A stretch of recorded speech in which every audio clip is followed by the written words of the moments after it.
Hello guys, welcome back to my channel. வீடியோக்குள்ளே போகிறதுக்கு முன்னாடி மறக்காமல் அந்த வீடியோக்கு ஒரு லைக்கை போட்டுருங்க. லாஸ்ட் பார்ட்டில் ஃப்ரெண்டு காரையோ கோச்சிக்கிட்டு இந்த மெஹந்தி ஃபங்க்ஷன் கேன்சல் ஆகிடுச்சு அப்படின்னு சொல்லிட்டு அவள் பாட்டிக்கே ரூமில் போயிட்டு ட்ரெஸ் எல்லாம் எடுத்து வச்சுட்டு பேக் பண்ணிக்கிட்டே இருக்கா. அப்போ அங்கே வந்த நீலாம்பரியோ, எங்கம்மா போகிற நீ, இந்த வீட்டோட வருங்கால மருமக, நீ இப்படிலாம் எல்லாத்துக்கும் கோவப்படலாமா அப்படின்னு சொல்லிட்டு கேட்டா. சும்மா நல்லவங்க மாதிரி என்கிட்டே நடிக்காதீங்க, உங்களை பற்றி எனக்கு ஃபுல்லாக தெரியும் அப்படிங்கிற மாதிரி சொல்லிட்டு இருக்கா. என்னம்மா சொல்லிட்டு இருக்க அப்படின்னு கேட்டா, நீங்கள் இந்த கல்யாணத்தை பண்ணி வைக்கிறதுக்கான காரணமே உங்களுக்கு மொத்த சொத்தும் கிடைக்கணுங்கிறதுக்காக தானே, அதுக்காக தானே இவ்வளோ சீக்கிரமாக ஆகிலுக்கு கல்யாணம் பண்ணி வைக்கணும்னு நினைக்கிறீங்க, எனக்கு உங்களோட எல்லா பிளானும் தெரியும் அப்படிங்கிற மாதிரி சொல்லிட்டு இருக்கா. இவளுக்கு பயங்கரமான ஷாக்கா இருக்கு. அப்போ உனக்கு எல்லாமே தெரிஞ்சிருச்சு அப்படிதானே, சரி ஓகே, ஒன்றும் பிரச்சனை இல்லை, இப்போ ஒன்று கெட்டு போகலை, நீ ஆகிலே கல்யாணம் பண்ணிக்கோ, உனக்கு தேவையான பணத்தை நான் தந்துடுறேன், உனக்கு எவ்வளோ பணம் வேணும்னு கேட்டால் அவளும் எனக்கு 50 கோடி ரூபா பணம் வேணும் அப்படின்னு சொல்லிட்டு கேட்குறா. சரி ஓகே, உன்னோட விலை 50 கோடி தானே, கல்யாணத்துக்கு அப்புறம் அதை நீ தாராளமாக வாங்கிட்டு போ அப்படிங்கிற மாதிரி சொல்லிட்டு இந்த விஷயம் நம்ம 2 பேருக்குள்ளே மட்டும்தான் இருக்கணும் அப்படின்னு சொல்லிட்டு டீல் பேசிடுறா.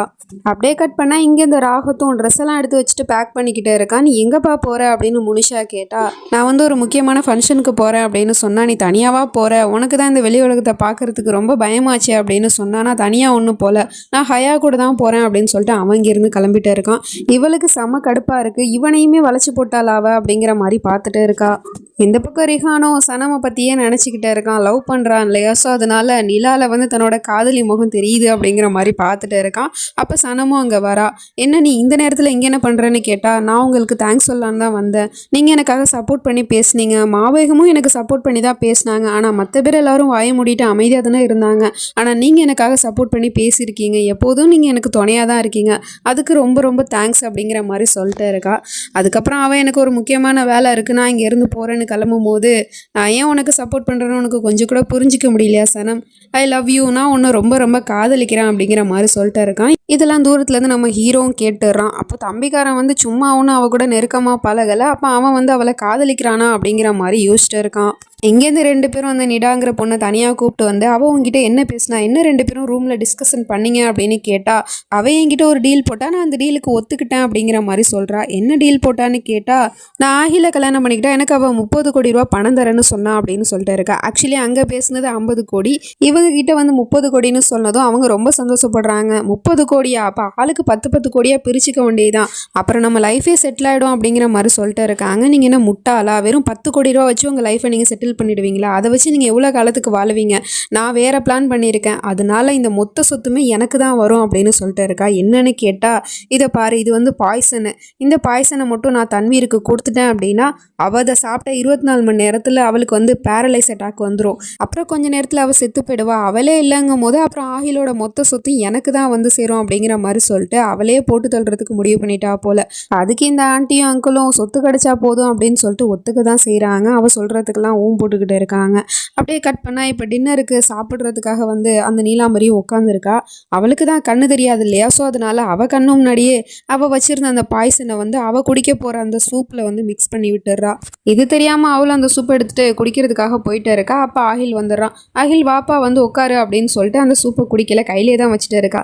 என்ன நீங்கள் எவ்வளோ நேரம் வெயிட் பண்ணிட்டு இருக்கீங்க, அந்த சூப்பை குடிங்க, நானே உங்களுக்கு ஊட்டி விடுறேன் அப்படிங்கிற மாதிரி சொல்லிட்டு இவன் அந்த சூப்பை அவளுக்கு ஊட்டி விட போயிட்டு இருக்கா மாமியாருக்கு.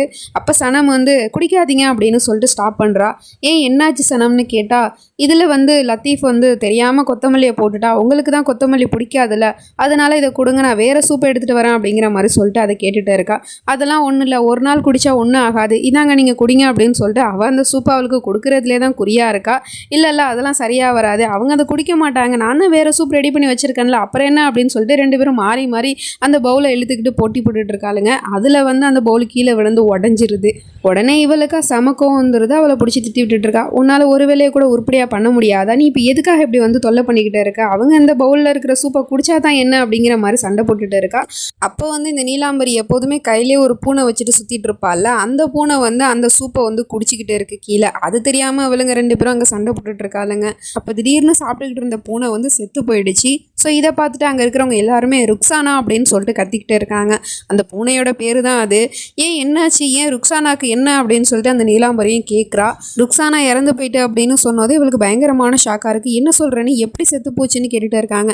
அட விடுங்க, அது ஜஸ்ட் ஒரு பூனை தானே அப்படின்னு சொன்னால், அது ஒன்றும் பூனை கிடையாது, அது என்னோட பொண்ணு மாதிரி நான் வளர்த்துட்டு இருக்கேன் அப்படிங்கிற மாதிரி இவளும் சொல்லிட்டு இருக்கா. அப்போ சனமோ டக்குன்னு கெஸ் பண்ணிவிட்டு, பூனை அந்த சூப்பை குடிச்சிட்டு தானே இறந்து போயிருக்கு, அப்போ அந்த சூப்பில் தான் ஏதோ ஒன்று கலந்துருக்கும் அப்படிங்கிற மாதிரி சொன்னால் இவ டக்குன்னு உஷாராயிட்டு அதெல்லாம் இல்லையே யார் சொன்னா, அது ஏதோ பூனை ஏதாவது எங்கேயாவது எதையாவது சாப்பிட்ருக்கோம் அதனால இறந்து போயிடுச்சு அப்படி இப்படின்னு சொல்லிட்டு அதை மலுப்பை தான் பார்த்துட்டு இருக்கா.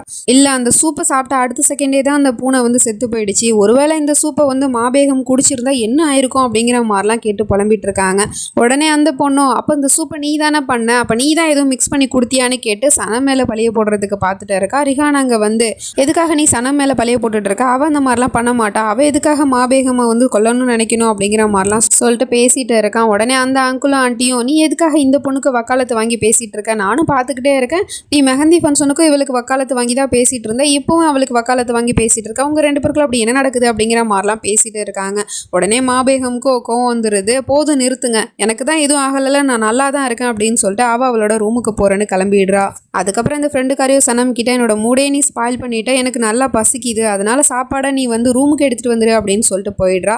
ஸோ இதெல்லாம் ரிஹானும் பார்த்துட்டு தான் இருக்கான். அதுக்கப்புறம் அவனோட ரூமுக்கு வந்துட்டு அவங்க சொன்னாங்க இல்லையா நீ எதுக்காக வந்து இந்த பொண்ணுக்கு வக்காலத்து வாங்குற அப்படி இப்படின்னு சொல்லிட்டு. ஸோ அதெல்லாம் இவனால் தாங்கிக்கவே முடியல. எதுக்காக சனமை எப்போ பார்த்தாலும் இந்த வீட்டில் இருக்கிறவங்க திட்டிக்கிட்டே இருக்காங்க, அவளை வந்து என்னன்னு நினச்சிட்டு இருக்காங்க, அவள் வந்து ஒரு வேலைக்காரி மாதிரி ட்ரீட் பண்ணிட்டு இருக்காங்க, அவள் வந்து இந்த வீட்டோட மகாராணி ஆக போறவ, என்ன கல்யாணம் பண்ணிக்க போறவ அப்படிங்கிற மாதிரிலாம் சொல்லிட்டு இருக்கான். அதாவது சனமை கல்யாணம் பண்ணணும்னு இவன் ஃபிக்ஸே பண்ணிட்டான் போல. இங்கே ஹயாவை கூட்டிக்கிட்டு ராகத்தும் வண்டியில் வந்துக்கிட்டே இருக்கான். அதுக்கப்புறம் அந்த ரூமுக்கும் போயிடுறாங்க. நைட்டு ஸ்டே பண்ணிவிட்டு காலையில் தான் ஃபங்க்ஷன் போல். ஸோ அதனால் ரூம் எடுத்துகிட்டு தங்கலான்னு வந்திருக்காங்க. அவங்க என்னடானா ஒரு ரூம் தான் அவைலபிளாக இருக்குது அப்படின்னு சொல்லிடுறாங்க. இவன் உடனே பிரச்சனை பண்ணிகிட்டே இருக்கான், நான் தான் சொன்னேன்ல 2 ரூம் புக் பண்ண சொல்லி அப்படின்னு சொல்லிட்டு திட்டிக்கிட்டே இருக்கான். ஹயா உடனே ஒன்றும் பிரச்சனை இல்லை, ஒரே ரூம்லேயே நம்ம தங்கிக்கலாம் அப்படின்னு சொல்லிட்டு அதுக்கப்புறம் அந்த ரூமுக்கு வந்துட்டு ஒரே ரூம்லேயே 2 பேரும் தங்கிக்கலாம் அப்படின்னு சொல்லிட்டு நீ இங்கே தூங்க நான் அங்கே தூங்கிக்கிறேன் அப்படின்னு சொல்லிட்டு இருக்கான். அப்போ இவளும் வந்து பேக்லேருந்து குர்த்தாவை எடுத்து கொடுத்துக்கிட்டு இருக்கா. இங்கே இந்த ரிஹான் பயலோ ரொம்ப அவசரப்பட்டு நைட்டே போயிட்டு பெரியம்மாவை மீட் பண்ணுறதுக்காக போயிட்டான். அவங்களுக்கு இவனை யார் என்னன்னு தெரியல. யாருப்பா நீன்னு கேட்டால் சனம் என்னோட வீட்டில் தான் வேலை பார்க்குறா அப்படிங்கிற மாதிரி சொல்லிட்டு இருக்கா. அப்படியா சரி வாப்பா அப்படின்னு சொல்லிட்டு உட்கார வச்சு பேச போனால் அவன் டக்குன்னு இங்கே பாருங்க பெரியம்மா உங்களை பற்றி சனம் நிறைய சொல்லியிருக்கா, இப்போ நான் எதுக்காக இங்கே வந்திருக்கேன்னா சனமை நான் மேரேஜ் பண்ணிக்கணும்னு நினைக்கிறேன் அப்படின்னு சொல்லிட்டு இருக்கான். இவங்களுக்கோ பயங்கரமான ஷாக்காக இருக்குது. என்னப்பா சொல்கிறேன்னு கேட்டால் ஆமாம் நான் சனமை ரொம்ப காதலிக்கிறேன், அவளை தான் நான் கல்யாணம் பண்ணிக்கணும்னு நினைக்கிறேன், அவகிட்ட கூட நான் இதை பற்றி பேசலை, ஜஸ்ட் உங்களோட பர்மிஷன் எனக்கு வேணும், உங்களோட பர்மிஷன் இருந்தால் தான் நான் அவகிட்ட போயிட்டு நான் என்னோட காதலை சொல்ல முடியும், நீங்கள் என்ன சொல்கிறீங்க, நான் சனமை ரொம்ப நல்லபடியாக பார்த்துப்பேன், அவளுக்கு என்னெல்லாம் கனவு இருக்கோ அது எல்லாத்தையும் நான் நிறைவேற்றுவேன், அவள் தாபா வைக்கணும்னு ஆசைப்பட்டால அதை கூட நான் செய்கிறேன், ப்ளீஸ் வந்து எனக்கு உங்கள் பொண்ணை கொடுங்க அப்படிங்கிற மாதிரி கேட்டுகிட்டே இருக்கான். ஸோ இவ்வளோ ஒரு நல்ல பையன் வீடு தேடி வந்து கேட்கும் போது இவங்க வேணான்னா சொல்ல போகிறாங்க. அதனால ஓகேப்பா அப்படின்னு சொல்லிட்டு கல்யாணத்துக்கும் சம்மதிச்சிடுறாங்க. ஆனால் இதை பற்றி நான் ஒரு தடவை சனம் கிட்ட பேசி ஆகணும் அப்படின்னு சொல்கிறாங்க. இல்லை நீ வந்து சனம் கிட்ட பேசிட்டியான்னு கேட்டால் இல்லை நான் பேசல, உங்ககிட்ட நான் வந்து பர்மிஷன் கேட்டுட்டு அதுக்கப்புறமா தான் நான் அவகிட்ட ப்ரப்போஸே பண்ணலான்னு இருக்கேன் அப்படின்னு சொன்னதும் உன் ஆசையெல்லாம் நிறைவேறட்டும் அப்படிங்கிற மாதிரி சொல்லிட்டு அவங்களும் துவா செஞ்சுட்டு கல்யாணத்துக்கு சம்மதம்னு சொல்லிடுறாங்க.